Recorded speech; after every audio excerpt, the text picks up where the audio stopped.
아닙니까? 그거 보여줄 수 있습니까? CCTV로 볼 수 있는 거는 대표별 시설자들이 못 봐요. 전국 사회복지시설은 똑같아요. CCTV를 공개하라는 사람, 그리고 필사적으로 안 된다는 사람. 도대체 CCTV에 뭐가 찍혔길래 이러는 걸까요? 지금 들으신 녹취는 인천판 도간이라 불리는 색동원 사건과 관련된 녹취입니다. 색동원, 인천 강화군에 있는 중증 장애인 거주시설입니다. 이곳에서 수년간 끔찍한 성범죄가 벌어졌는데요. 폐쇄적 장애인 시설에서 여성 입소자들을 상대로 벌인 성범죄란 점에서 20년 전 광주 인화학원에서 벌어진 이른바 도가니 사건과 놀랍도록 닮았습니다. 다만 이번엔 더 심각했습니다. 피해자가 무려 19명. 여성 입소자 전원으로 알려졌는데 장애인 시설에서 발생한 성범죄 중 최대 규모입니다. 가해자인 색동원 원장은 여성 장애인들을 상대로 지속적인 성폭행과 강제추행, 그리고 폭행 및 협박을 일삼았다고 하는데요. 누가 했는지보다 이렇게 어떻게 오랫동안 범행이 이어질 수 있었는지 사회적으로 충격을 주고 있습니다. 색동원 사건 Y에서 집중적으로 파헤쳐보겠습니다. 네, 뉴스헌터스에서 오늘부터 선보이는 코너 사건 Y입니다. 사회적으로 논란이 되는 사건의 이면을 파고들어서 시청자들이 가장 궁금해하는 왜를 풀어드립니다. 오늘 준비한 사건은 방금 태진 앵커가 설명한 색동원 사건입니다. 오랜 기간 은폐됐던 사건이 이렇게 세상에 알려진 건 바로 이분이 있었기 때문입니다. 1년 넘게 이 사건을 파헤치고 공론화시킨 경찰 출신 변호사 고은영 변호사 나왔습니다. 그리고 뉴스헌터스 이경민 변호사도 함께 사건의 이면을 들여다보겠습니다. 어서 오십시오. 자, 고 변호사님, 제가 방금 이제 경찰 출신 변호사다라고 설명을 드렸는데 바로 이 경찰 수사 경력 때문에 이번 사건을 처음부터 맡게 되셨다라는 얘기를 제가 들었습니다. 네. 도대체 이 색동원이라는 곳에서 무슨 일이 벌어진 겁니까? 네, 저는 8년 동안 서울경찰청 일선 수사부서에서 수사팀장 및 심사관으로 이제 근무를 했고, 굉장히 경력이 기시네요. 네, 네. 이런 근무 이력을 이제 어머니께서 신뢰하시고 저에게 이제 사건을 맡겨주셨습니다. 피해자 부모님들이 네. 그것 때문에 맡겨주셨단 말씀이시군요. 네. 근데 이제 작년 2월경에 피해자가 시설 내에서 머리가 찢어지는 사고가 발생하였는데 네. 이 사고가 왜 발생한 것인지 부모님한테 제대로 설명이 없었고 또 즉각적으로 부모에게 알리지 않았을 뿐만 아니라 네. 머리를 봉합하고 와서 그 이후에야 보호자에게 연락을 했습니다. 그래서 이 사고에 대해서 이제 궁금한 보호자가 CCTV를 요청하자 그 부분에 대해서 권한이 없다면서 보여주는 것을 거부해서 뭔가 이제 수상쩍게 생각된 어머니께서 피해자를 데리고 즉시로 퇴소하셨고 네. 퇴소하고 나서 피해자에게 너가 다시는 시설에 가는 일이 없을 거야 라고 이렇게 안심시키자 네. 그동안 장기간 약 10년 동안 시설장으로부터 협박과 폭행 그리고 강제추행과 성폭력을 당한 피해 사실을 털어놓게 돼서 이 사건이 진행되게 되었습니다. 자, 지금 사건이 벌어진 곳이 이 색동원이 그러니까 있는 곳이 인천의 강화군이잖아요. 네, 근데 이 맞습니다. 건은 수사를 이례적으로 서울경찰청에서 했다고 들었습니다. 네. 서울경찰청은 또 직접 변호사님이 근무를 했던 곳이기도 하고요. 네. 근데 이제 이렇게 지역을 바꿔서 수사를 한 이유가 있을까요? 네, 이 사건은 사실 수사 난이도가 굉장히 높은 사건입니다. 네. 네, 일반적으로도 성범죄는 이제 밀실에서 이루어지기 때문에 그렇죠. 네, 피해와 범죄 사실에 대한 입증이 굉장히 어려운 사건이고 또 특별히 이 사건 피해자는 지적 장애인인 반면에 네. 가해자는 한국 장애인 복지시설협의회 이사와 인천장애인 또 복지시설협의회 회장을 역임하고 있어서 네. 수사에 좀 많은 난항이 예상이 되었습니다. 네. 또 특별히 일선 경찰서 같은 경우는 네. 여러 민원 사건들이 접수가 되다 보니까 어느 한 사건에 집중해서 수사를 하기가 어려운 게 현실이고요. 네, 네. 그래서 조금 더 집중적으로 전문성 있게 수사할 수사팀을 찾아서 서울경찰청 여청 수사팀에 직접 첩보를 제공하는 형식으로 수사를 시작하게 되었습니다. 그 첩보를 제공한 역할을 혹시 해주신 네, 건가요? 맞습니다. 이 굉장히 첫 단추가 잘 꿰어졌기 때문에 본격적인 수사에 경찰도 착수를 했다라는 생각이 듭니다. 네. 자, 근데 어쨌든 가해자인 이 색동원의 시설장, 뭐 대표이사라고 해야 될까요? 굉장히 아까 말씀 들어봤더니 장애인 협회 같은 데서 높은 직책을 맡았었는데 지금 범행을 인정을 하고 있습니까? 어떻습니까? 시설장은 성폭력 범행에 대해서 조사 초기부터 일관되게 전면 부인하고 있습니다. 아직도요? 네. 영장 실질 심사에서도 모든 범행 사실을 다 부인하고 성폭력 범죄에 대해서는 그리고 폭행 범죄에 대해서만 CCTV 영상이 나와서 폭행의 사실에 대해서만 범행을 인정하였는데 그 부분에 대해서 시설장은 피해자의 진술밖에 없다고 생각해서 그렇게 부인하고 있는 것으로 생각이 됩니다. 근데 어떤가요? 진짜 진술밖에 없나요? 아니면은 어쨌든 처음부터 파헤치셨으니까 제가 듣기로는 좀 확보를 한 증거도 있다고 제가 들었거든요. 네, 맞습니다. 모든 접촉은 흔적을 남긴다. 과학수사의 대원칙이자 저희 네. 경찰수사연수원에 기록된 문구인데요. 피해자가 퇴소한 직후부터 저희는 이제 산부인과와 정신과를 비롯해서 여러 병원을 다니면서 네. 시설장이 남겨놓은 범죄의 흔적 그리고 접촉의 흔적을 모두 증거로 박제해 놓았습니다. 그렇구나. 그 검사도 받은 게 있다고 제가 들었습니다. 네. 이제 여기 이게 이제 이 피해자들이 받은 검사라고 하는데 이게 표지만 저희가 가지고 나왔습니다. 네네. 내용은 볼 수 없다고 하더라고요. 네네. 이 검사가 어떤 내용이길래 이것도 증거가 된다고 하던데 네. 좀 설명해 주실 수 있을까요? 네, 저희가 이제 언론에 최초 공개하는 증거 목록 중에 하나인데요. 네. 일단은 의학적 증거로서도 의미가 있고 또 과학적 증거로서도 의미가 있다고 보이는 게 세계 정신건강 임상심리실에서 검사할 때 네. 사용하는 모든 도구를 다 동원해서 피해자의 깊은 심리, 내면에 있는 심리와 정신적으로 어떤 내용이 있는지를 네. 깊이 있게 연구한 결과 보고서입니다. 피해자는 경찰 조사 이전부터 이 부분에 대해서 병원은 진료를 받아서 3월 초에 이 병원 진료 기록이 남아 있고 네. 그 부분에 대해서 이제 전문가들이 분석한 내용이 남아 있는데 피해자는 지적 장애인임에도 불구하고 피해 입은 사실에 대해서 매우 구체적이고 일관되게 그리고 생생하게 묘사를 하고 있습니다. 그런 부분들을 전문가들이 분석하였을 때 실제로 지적 장애인이 경험하지 않고서야 이런 진술을 하기 어려운 부분들이 그런 심리 결과 보고서에 고스란히 남아있는 상태입니다. 하나만 좀 첨언을 드리면 네.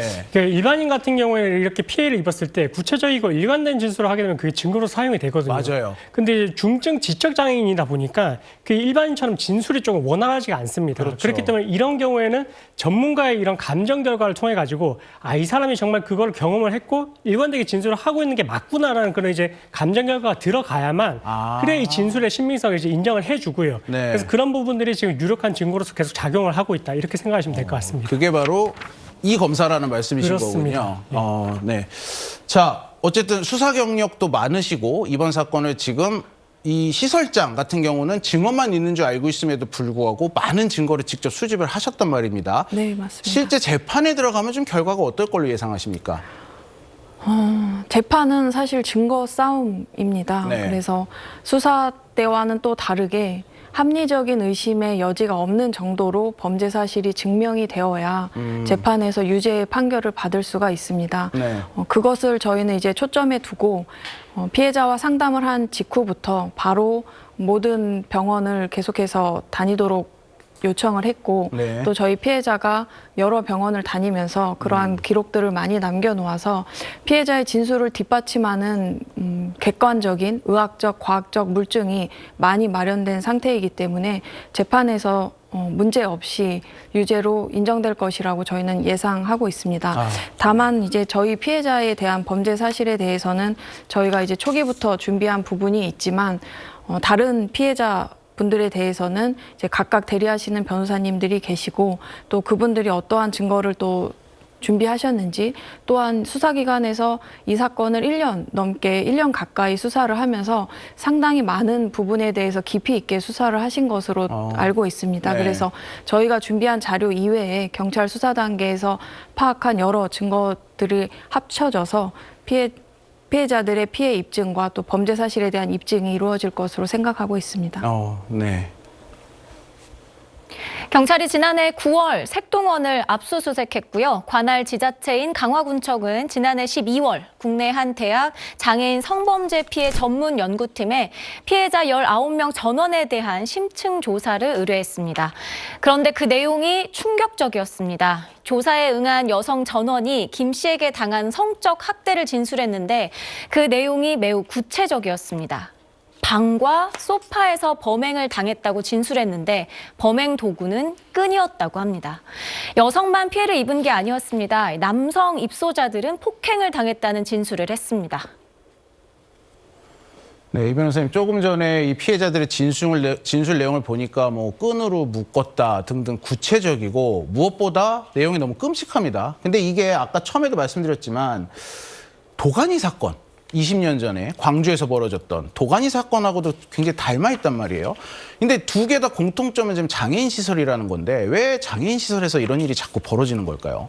그러니까 이게 지금 이제 2008년에 지금 개원을 한 곳인데 네. 사실 그러고 나서 이제 원장은 뭐 단 한 차례도 바뀌지 않은 상태고요. 네. 근데 중요한 부분이 이게 주거 시설에서 이런 성폭력이라든지 폭행이 있었다라는 의혹을 받고 있는데 이 33명 중에 지금 22명, 그러니까 한 67% 되는 사람들이 가족들이 없는 무연고자라고 합니다. 그러다 보니까 누구한테 가서 학대 사실을 말을 할 수도 없고 그리고 시설 이외에는 나갈 수 있는 그런 장소가 없다 보니까 네. 사실 이게 이제 어떻게 보면 학대 사실이 바깥으로 알려지는 그것이 이제 현실적으로 좀 불가능한 상태라고 보시면 될 것 같습니다. 그렇겠네요. 그리고 나아가서 네. 이 심층 조사에서 지금 네. 어쨌든 성폭력 피해를 당했다라고 주장을 했고 그래서 이제 2025년 1월 13일에 사실 진료 기록도 있습니다. 그 진료를 네. 받았는데 산부인과 진료를 받았을 때 그 회원부에서 엉덩이까지의 이런 이제 멍이 확인이 된다라고 하는 내용이 있는데 그럼 이게 성폭력 과정에서 이게 어느 정도의 피해가 있었다라고 이제 추정을 해볼 수 있는 내용이면 네. 이게 의료진이라든지 아니면 시설 종사 같은 경우는 이런 학대를 의무적으로 신고를 해야 되는 그런 대상이거든요. 네. 근데 그럼에도 불구하고 이게 신고가 없었고 조사가 이루어지지 않은 것에 비춰봤을 때 네. 조심스럽지만 이게 하나의 그냥 거대한 성 안에서 정말 그냥 쉬쉬하는 분위기로서 이렇게 묵인을 하지는 않았을까. 그런 부분에 대해서도 조금 의구심이 드는 사건입니다. 고 변호사님 지금 이경희 변호사도 얘기했지만 쉬쉬하는 분위기 아니었을까라고 하는데 이번 색동원 사건 현재 구속된 사람은 대표이사 이 김모 원장 한 명뿐이더라고요. 네, 나머지 직원들은 정말 아무것도 몰랐을까요? 이 변호사님께서 조심스럽게 말씀해 주신 그 내용에 저도 동의하는 바입니다. 특별히 저희 피해자는 네. 퇴소한 이후에 이제 범죄 사실을 진술을 하면서 자신이 피해당한 내용에 대해서 네. 그 색동원에 근무하고 있는 여러 선생님들한테 피해 사실을 이야기하고 도와달라고 도움을 요청했다고 합니다. 그런데 안타깝게도 그 자리에 있던 선생님들께서 나는 너를 도울 힘이 없다, 미안하다 그렇게 이야기했다고 정확하게 진술하면서 아이고. 저희 피해자의 정확한 워딩으로 모든 직원이 다 한 통속이다 이런 표현을 할 정도로 네. 시설 내부 직원들도 다 알고 있었다는 부분에 대해서 피해자가 정확하게 진술을 하고 있고 네. 다만 그들이 알고 있었던 것에 대한 입증할 수 있는 그런 부분들에 대해서는 수사기관에서 조금 더 깊이 있는 전수조사를 통해서 발견이 되어야 될 것으로 보입니다. 네. 자, 색동원 인근 주민들은 색동원이 마치 섬 같았다며 안에서 무슨 일이 벌어지는지 전혀 몰랐다고 말합니다. 색동원은 어떤 곳일까요? 단순한 장애인 교육시설이 아닌 거주시설이었습니다. 한마디로 입소자들이 밖으로 나올 일이 별로 없었던 겁니다. 반면 내부 보안은 무척 철저했는데요. 4층짜리 건물에 총 36대의 CCTV가 설치되어 있고요. 여성 입소자들이 거주한 2층만 해도 강당과 복도 등에 6대의 CCTV가 있었다고 합니다. 하지만 이 CCTV는 시설장의 범행 앞엔 무용지물이었습니다. 온갖 잔혹한 성범죄가 벌어졌지만 감시의 눈은 어디에도 없었고 처음 녹취에서 들으셨듯이 사건이 터진 이후에도 시설 측은 여전히 CCTV를 공개하지 않고 있습니다. 네, 지금 들으셨듯이 CCTV가 상당히 많았는데 저희가 처음 들었을 때 CCTV 막 공개 못한다 이랬잖아요. 네, 그러니까 범행이 일부라도 CCTV에 찍혔을 것 같은데 여전히 공개를 안 하고 있는 건가요? 네, 공개하지 않아서 못 받고 경찰이 이제 압수수색을 갔을 때는 이미 삭제한 이후여서 증거 확보를 하지 못하였고 복구도 안 되고. 네, 포렌식 하였는데 복구가 안 된 것으로 저희는 알고 있습니다. 아이고, 그렇구나. 네, 이 김 원장이 지배하는 거대한 감옥이었다는 색동원. 이곳은 연간 국고보조금 10억 원을 받아왔다고 합니다. 지자체가 당연히 관리 감독을 해야겠죠. 그런데 이번 사건의 감독기관 중 하나인 인천시 보건복지국장이 한 언론과 한 인터뷰가 오히려 더 큰 파장을 불러일으키고 있습니다. 인터뷰 내용 어떤 내용이었는지 들어보시죠. 지금 정황 증거로 가는 거지 지금 증거 없어요. 여러 명이 성폭행 당했다 어쩌고저쩌고 짰었지만 실제로 기소한 거는 정황 증거, 정황만 있다는 걸 3명만 기소가 된 거예요. 영장 떨어졌을 때 그분들 산부인과로 다 병원을 모시고 갔다가 진술을 간 거거든요. 검사를 다 했고 저희가 알기로는 뭐 천연막도 그대로 있는 상태라고 하는 것도 알고 있고 누가 이렇게 지어낸 건가 그런 생각도 좀 들고. 그냥 딱 들어도 굉장히 좀 부적절한 발언을 하는 것 같다는 생각을 지울 수가 없는데 지금 이 목소리의 주인공이 인천시의 국장, 3급 공무원이고 인천시 전반의 보건행정을 다 총괄하는 자리라고 제가 들었습니다. 그 정도 위치에 있는 사람이 이런 발언하는 거 이거 법적으로 문제되지 않습니까? 일단은 그 이제 발언 중에 뭐 정황일 뿐 증거가 없다 뭐 이렇게 이야기를 하고 있는데 네. 사실 이제 장애인 성범죄에 있어서 그런 증거가 어떻게 작용하는지 이런 부분들에 대해서 전혀 모르고 있지 않나 이렇게 생각되는 대목이고 네. 정황 증거도 증거로 충분히 볼 수가 있고요.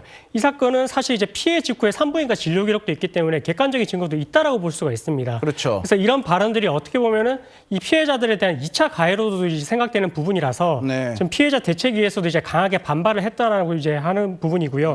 그리고 피해자 수가 많으면 큰 사건, 적으면 작은 사건 절대 아닙니다. 그렇죠. 피해자가 단 한 명이라도 이런 장애인 성범죄 같은 경우에는 너무도 큰 사건이고 다시는 벌어지면 안 될 사건이거든요. 그렇죠. 피해자를 보호해야 될 보건국장이라는 지위에 있는 사람이 오히려 가해자를 옹호하는 듯한 이런 발언을 했다라는 부분이 오히려 피해자에 대해 2차적인 가해로 충분히 해석이 될 수 있는 그런 행동인 것 같습니다. 법적 처벌까지도 받을 수 있다. 그렇습니다. 알겠습니다.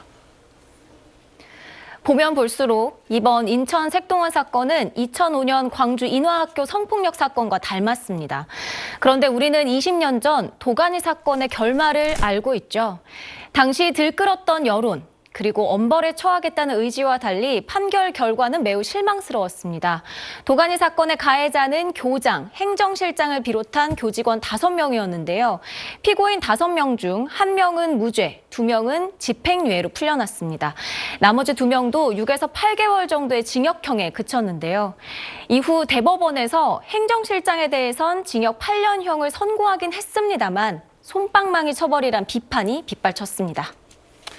네, 비극은 반복되지 않을 때 비로소 교훈이 됩니다. 하지만 2026년, 20년 전과 똑같은 비극이 또 벌어지고 있습니다. 이번 사건의 결말만큼은 좀 많이 달랐으면 좋겠습니다. 오늘 사건 와이 마칩니다. 두 분 감사합니다.